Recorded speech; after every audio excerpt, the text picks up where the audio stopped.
नमस्कार दर्शक बंधु मु आपण मानक स्वागत करुच्ची। आज आम बनइबा समस्त प्रिय दम बिरयानी। प्रथम मु गोटे डिश अध डिश पानी नहीं ताकू एबे आमे गरम करिबा। एबे मु गोटे स्पून रिफाइन ऑयल ऐड करिवि। मु किछि धनिया पत्र ऐड करुच्ची। तापर मु किछि पुदीना पत्र ऐड करुच्ची।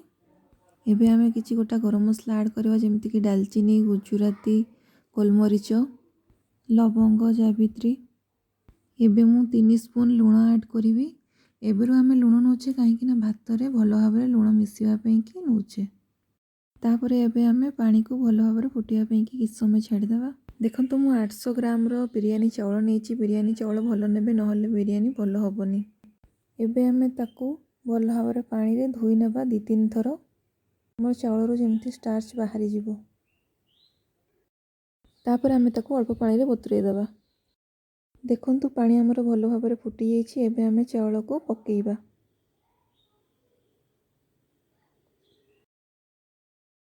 चावल को आमे थोरे दिथरो गोळी की छाडी देबा। बेसी गोळीबानी नहले चावल हमर आगो को भांगी जिवो। भात हमर 75% हेबा जाय ताकू हाई फ्लेम रे भलो भाबरे फुटिया पई की छाडी देबा।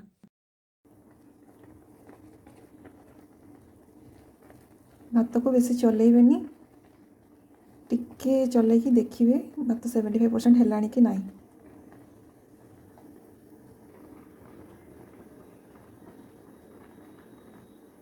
देखो तो भात हमर मझिर भांगी जाउछि।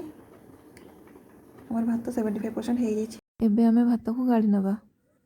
गाड़ी सारेला परे आमे भात को जाली चट्टू द्वारा देखंतु काढी नै छंती। एमिति करबा द्वारा भात हमर खिला खिला रहइबो, पानी बिल्कुल भी हबनी। आमे बिरयानी रो चिकन प्रस्तुत करिबा। देखंतु मु 1 केजी 800 ग्राम चिकन नेछि। ताकू मु भलो भाबरे धोई नेछि। चिकन मु मीडियम साइज रो नेछि। आपण बड़ पीस मध्ये नै पारंती। एबे आमे चिकन को मैरिनेट करिबा। देखंतु मु 1 बाउल दही नेछि। फ्रेश दही, खट्टा बिल्कुल भी नेबेनी। एबे मु अदा रसुण प्याज पेस्ट नेबी। तापरे मु 2 टेबलस्पून जीरा पाउडर ऐड करूछि। तापरे मु 2 टेबलस्पून गरम मसला पाउडर ऐड करूछि।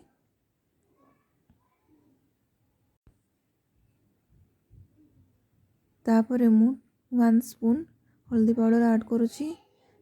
एबे मु 2 टेबलस्पून बिरयानी मसला ऐड करिवि। तापरे मु चिकन को भलो भाबरे घोड़ी की 1 आवर जाय रखि नेबी। देखंतु मु गोटे कढ़ई नेछि। कढ़ई रे हाफ बाउल ऑयल नेछि। ऑयल को भलो भाबरे गरम करि नेछि। मु सरसो तेल नेछि। तापरे मु गोटा गरम मसला किछि ऐड करिवि। एबे जेमिति कि दालचीनी, लवंग, गुजराती, गोलमरीच।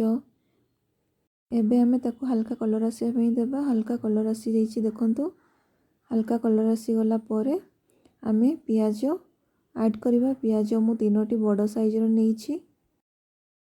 एबे हमें प्याज को गोल्डन ब्राउन कलर हेबा जाय भाजी नबा। देखंतु प्याज हमर गोल्डन ब्राउन कलर हे जाइछि।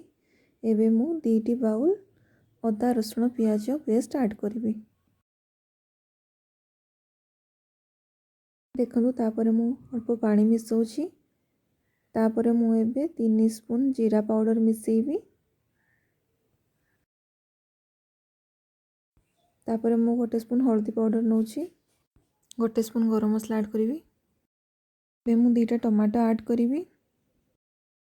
तापरे मु 3 स्पून लूण नौछि। तापरे आमे ताको घोड़ेई की मझिरे मझिरे मीडियम फ्लेम रे भाजी नौथबा। 5 मिनिट पर देखंतु मसला हमर भलो भाबरे कसी हे जाइछि। ऑयल मध्य बाहरी गलानी। एबे आमे मैरिनेट करथिबा चिकन को पकेइबा।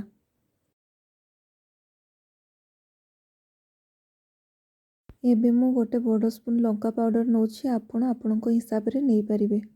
एबे आमे चिकन को गोळेई की ताको भलो भाबरे घोड़ेई देबा। मझिरे मझिरे ताको कसी नौथबा। देखंतु चिकन हमर भलो भाबरे कसी हे जाइछि।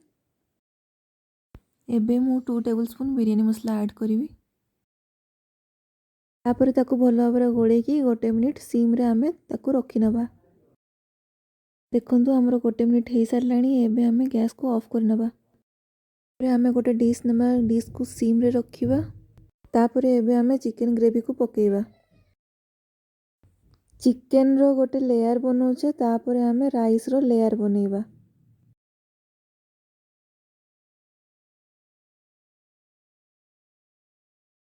तापरे मु अल्प फूड कलर नहीं कि ताको गोळेई देबी पानी रे।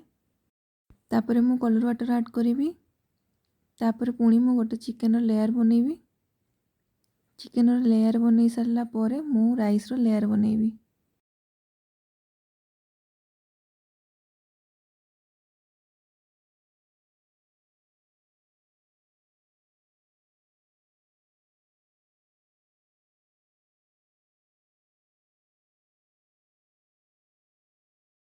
मु तीनोटी लेयर करी नेछि। एबे मु किछि धनिया पत्र नौछि। तापरे मु किछि पुदीना पत्र नौछि। तापरे मु किछि काटिथिबा लंका नौछि। तापरे मु किछि भाजिथिबा प्याज नौछि। तापरे मु भाजिथिबा काजू नौछि। तापरे आमे ताको भल भाबरे घोड़ी कि तापरे गोटे भारी जिनिसटे रखिदबा जेमति ता भितरु गैस बाहरी न जाए। सिम रे आमे ताको 5 मिनिट्स रखिथिले। 5 मिनिट्स हमरो हेई सारलाणी। एबे आमे ताको काढी नबा। डोइटी काढी सारला परे एबे आमे ताको भल भाबरे गोळेई दबा। गोळेई कि आमे गैस को ऑफ करि नबा। देखंतु फ्रेंड्स चिकेन दम बिरयानी हमरो प्रस्तुत हो जाइछि। आपण मध्य ट्राई करंतु। ट्राई करिकि कमेंट करिकि मते जणांतु। भिडियोटी भलो लागिले लाइक करंतु एवं सब्सक्राइब जदि करिनांती ताले सब्सक्राइब करंतु। पाखरे थिबा बेल आइकन को मध्य दबांतु।